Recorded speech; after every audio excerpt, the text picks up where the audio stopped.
I will speak very slowly. First, I'd like to thank Bernard and Caroline for organizing this wonderful event and for giving us the opportunity to meet with you. Today, I would like to talk about an early lecture that Friedrich Nietzsche gave to students at the University of Bâle during his short but explosive career as professor of philology between the years 1869 and 79. The course, entitled Introduction to the Study of the Dialogues of Plato, was a course offered by Nietzsche in the winter of 1871-72 and also 1873. A subsequent course on the pre-Platonic philosophers was offered in the following years, and Dan will speak more about that in the following lecture. Now, these two lecture series are important for us, not because they allow us to determine the exactitude of Nietzsche's interpretation of Greek philosophy, and not simply because they demonstrate the profound influence of the ancient Greeks on Nietzsche's own thinking, especially for the elaboration of his two most important concepts, the will to power and the eternal return of the same. Perhaps more significant is what these lectures reveal about Nietzsche's tense and always intensive relation to his own writing, what we might call the very primary relation between living and writing in Nietzsche's thought. As his reading of the Platonic dialogues show, writing, and more specifically the dialectical form of writing, is a mnemotechnique, that is, a mode or method of recollecting past conversations in the present, all in order to agitate the status quo. In this sense, Nietzsche's interpretation of Plato would go against those more respectable modern interpretations which saw Plato as a writer in the modern literary sense of the term, for example, in Tennemann and Schleiermacher's interpretations. Against those such as Schleiermacher, Nietzsche would advance the view that the dialectical form of writing had a political, not aesthetic goal. Nietzsche would argue that Plato was, first and foremost, a political agitator, agitatorischen Politiker, and the single goal of the dialectical method was to propagate a new conception of the world.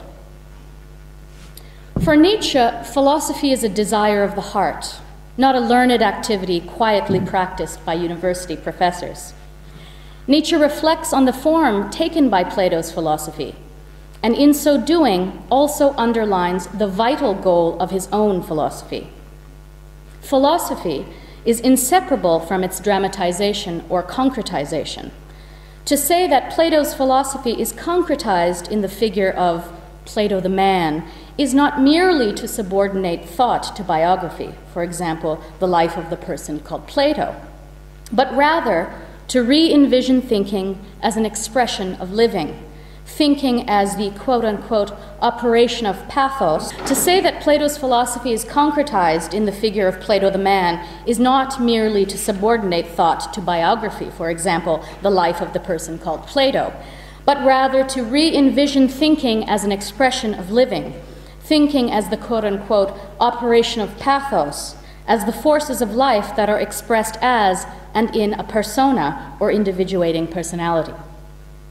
In such a Nietzschean perspective, living thought is not primarily about intellection, which is understood to be rather a malady, a disease and degeneration of living, according to Nietzsche. So why did Plato write in the dialogue form? This is the leading question of Nietzsche's introductory lectures on Plato's dialogues. Plato was indeed an abundantly gifted prose writer, Nietzsche admits, perhaps even the most accomplished and cultivated of writers in the most cultivated of epochs. But Nietzsche warns us that this image of Plato that we have inherited is but an eidolon, an image of the Plato that teaches, a simple reminiscence or anamnesis of the discourses in the Garden of the Academy. He writes, quote, Plato's intention was not to make a work of art. The work of art does not appear but here or there, almost as an accessory. Primarily, it involves entrenching a conversation that has already taken place, by means of recollection, similar to the way in which the Greek sculptors used to idealize the portrait. They were not realists, and neither was Plato. We adopt an erroneous position if we take Plato as typical of the Greek artistic style, whereas this capacity was in fact very current. The specifically Platonic trait, the political dialectic, is something unique to Plato, end quote. According to Nietzsche, Schleiermacher erroneously frames the Platonic dialectic in the image of the philosophical conversation, such that the dialectical form of writing becomes like a great logos by which he who as yet does not know is led to knowledge. The dialectical form is the best approximation of the greatest form of instruction, the oral discussion. In other words, writing is secondary to oral discussion, and by this logic, dialogue in the form of writing is at most a second best way to pursue knowledge. But Nietzsche rejects Schleiermacher's assertion as erroneous. Quote, "The entire hypothesis is flagrantly contradicted by a declaration from the Phaedrus. Plato says that writing has no signification except for he who already knows, like a means of remembering. This is why the most accomplished writing must imitate the oral form of teaching, with the aim, consequently, of reminding the one who knows how he acquired his knowledge." End quote. Now, in contrast to the gist of Schleiermacher's interpretation, in which dialectical writing is a repetition of oral dialogue, the purpose of which is to lead the mind from ignorance to knowledge, Nietzsche maintains that for Plato, the dialectical form of writing is a mnemotechnical process that reminds the one who already knows what he has forgotten. Unlike Socrates, who in the Apology prefers to be associated with the humble position of ignorance or not knowing, and who we know did not write, Plato, according to Nietzschean interpretation, in writing violates and overturns this Socratic position and makes dialectical writing the mnemotechnical means by which the one who already knows can access his past knowledge, now forgotten. While Nietzsche agrees with Schleiermacher's assertion that dialogues have a proper and common goal of instructing and of education, he maintains against Schleiermacher that for Plato, dialectical writing does not generally have a goal of teaching and education, but rather the goal of recollection for the one who is already educated and instructed. Nietzsche thus argues that Plato's dialectical writings presuppose the existence of the academy, and the writings are the means of recollection for the members of the academy. Plato, in other words, does not address his writings to some ideal image of his interlocutor. He does not primarily address his writings to the public at all, but to his students. Quote, "Schleiermacher's hypothesis is possible only within a literary epoch," says Nietzsche, "in which the literary teacher has an ideal reading public and wants to educate it methodically." End quote. In the section on art and morality, Nietzsche criticizes Schopenhauer's opinion that the origin of Plato's theory of ideas is an aesthetic vision of reality. After all, Plato was a student of Socrates, and Socrates was a moralist, dead set against anything that did not have morality as its means and goal. Accordingly, for Nietzsche, both Socrates and Plato turn away from life, especially life mediated through sensation or aesthesis, though Nietzsche does find Plato much more blameworthy than Socrates. Plato withdrew from public life, and by directing his writings to the members of the academy, as Nietzsche maintains, he definitively cut off the link that had once connected thinking to a political community. And by this logic, Socrates was a far better citizen than Plato ever was, because at least Socrates' thought was fundamentally oriented toward the Athenian polis. We should not, as such, consider the Platonic dialogue from the point of view of aesthetic criteria, such as the perfection of a norm. Quote, "The dialogue should not be considered something dramatic, but like a recollection of the dialectical approach. As such, the degree of perfection is not a critical principle, whereas the goal of recollection is a truth." End quote. As Nietzsche goes on to say, the Greeks did not have a pressing need to write during this period of time, and writing is still not a very widespread activity. So the goal of Plato's writing would be neither artistic perfection nor dialectical perfection. Then what would be the goal of dialectical writing? This is where the uniqueness and novelty of Nietzsche's interpretation emerges.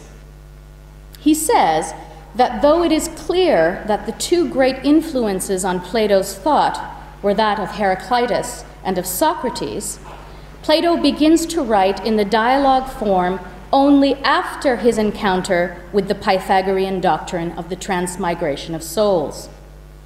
Nietzsche refers to Aristotle's claim that Plato was well acquainted with Heraclitus's philosophy even before having met Socrates. For instance, the view in which the sensible, aestheta, is subject to constant change comes to him from Cratylus the Heraclitean, and he always held firm to it. But Cratylus goes even further than Heraclitus, who had claimed that one could not step twice into the same river. For Cratylus, says Nietzsche, one could not even do this a single time. Quote, "The most extreme consequence of this point of view would be, says Aristotle, that Cratylus had believed himself to be no longer able to speak, but only to gesture toward." Plato names these fluctuating Heracliteans tous rheontas, those that flow. End quote. It is only once he is introduced to Socrates and incorporates the Socratic concept of the stable idea, ide, of true substance, or ousia, as the basis for science, episteme, that Plato confronts the problem of how true knowledge can emerge in a world governed by sensations. Plato, says Nietzsche, finds it impossible to put concepts in relation with the sensible until he introduces the Pythagorean doctrine of the pre-existence and transmigration of souls and connects this latter to the recollection of ideas upon which his theory of knowledge rests. I quote again. And it is in this way that Plato realizes his philosophy. And this is also why we cannot conceive of his activity of writing before his 40s, even if it turns out that the Phaedrus is his first writing. The latter already presupposes anamnesis, recollection, in tandem with the theory of ideas and Pythagorean cosmogony. End quote. So, to return to our earlier question of why Plato writes in the dialogue form, we get Nietzsche's somewhat startling answer. We should take Plato's activity of teaching and writing as directed toward realizing the legislator's mission of founding a new kind of state. By the age of 41 or 42, having returned from Syracuse with a determinate political vision, but without the means to realize it, for after having spent his entire fortune traveling, Plato was now broke, Plato begins to write toward the political goal of developing the academy as a Platonic imitation of the Pythagorean community, with the higher goal of establishing a new kind of state that would be the salvation of all other political forms of community. Nietzsche says that the symposium certainly emerges during the first years of the academy, and in Phaedrus, hypothesized to be his first writing, Plato introduces this writing, epomnesius, in light of the recollection of conversations that effectively had occurred.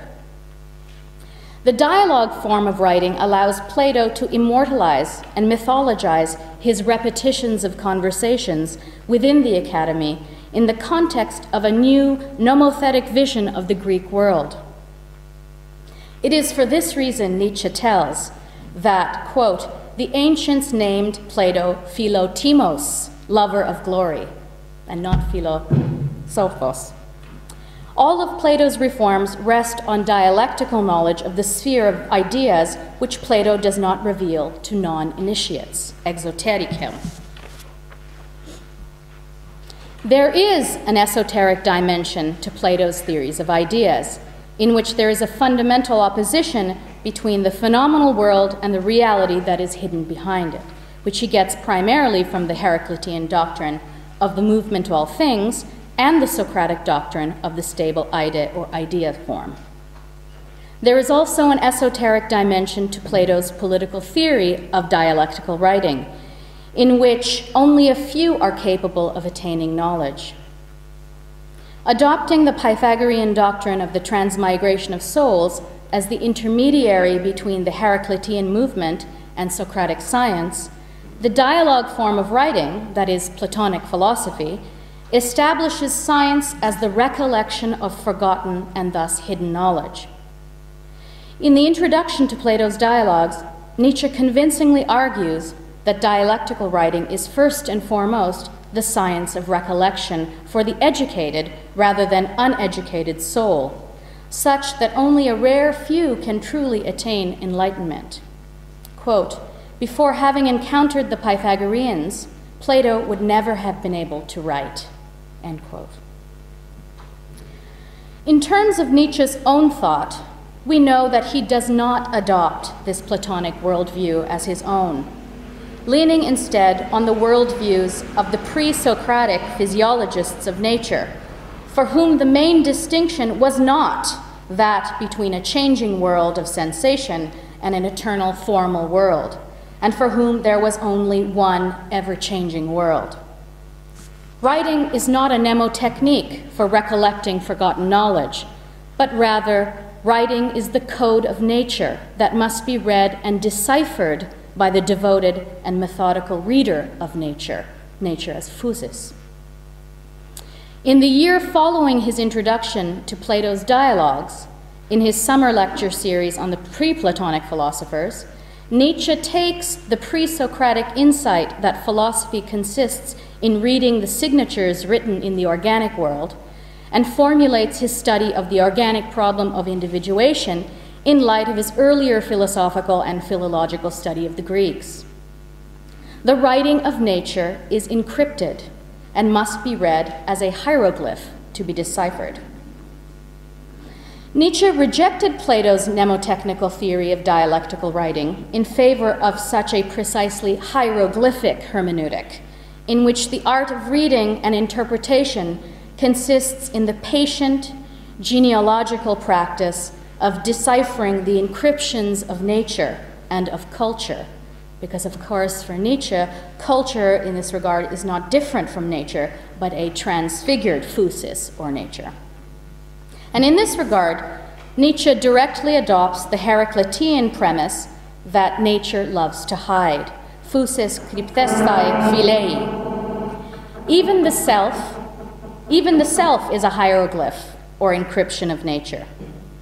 Nietzsche's esotericism should be understood within the context of this pre-Socratic Heraclitean sense of encryption, rather than within the context of the Platonic theory of dialectical writing, in which the hidden dimensions of writing are brought to light by the science of recollection. Let me now conclude with three exemplary Nietzschean passages that demonstrate the strong connection between writing as encryption, the language of hieroglyphs, or what I have here called hieroglyphic hermeneutics, and the interpretation of nature. The first passage, and all three passages I might add, one from the earliest work, one from the middle work, and one from the late work, which seems to suggest that this hieroglyphic idea was something that Nietzsche had in his mind right from the beginning. Now, the first passage is from early Greek philosophy, translated by Oskar Levy. In this, Nietzsche writes, quote, "In the exclusive community of the Athenian Anaxagoreans, the mythology of the people was allowed only a symbolic language. All myths, all gods, all heroes were considered here only as hieroglyphics of the interpretation of nature. And even the Homeric epic was said to be the canonic song of the sway of Nous, and the struggles and laws of nature." End quote.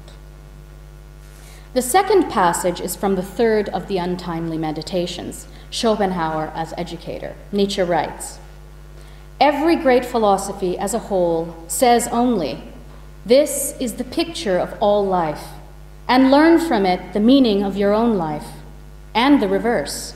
Only read your own life and comprehend from it the hieroglyphics of universal life." And finally, from the Genealogy of Morals, Preface 7, quote, "At any rate, my desire was to provide a better direction for such a keen and objective eye as his," he's speaking of Paul Ray here, "a direction leading to a true history of morality, and to advise him in time against the English way of making hypotheses by staring off into the blue. For indeed, it's obvious which color must be 100 times more important for a genealogist of morality than this blue, namely gray. In other words, what has been documented, what can be established as the truth, what really took place, in short, the long and difficult to decipher hieroglyphic writing of the past in human morality." Thank you.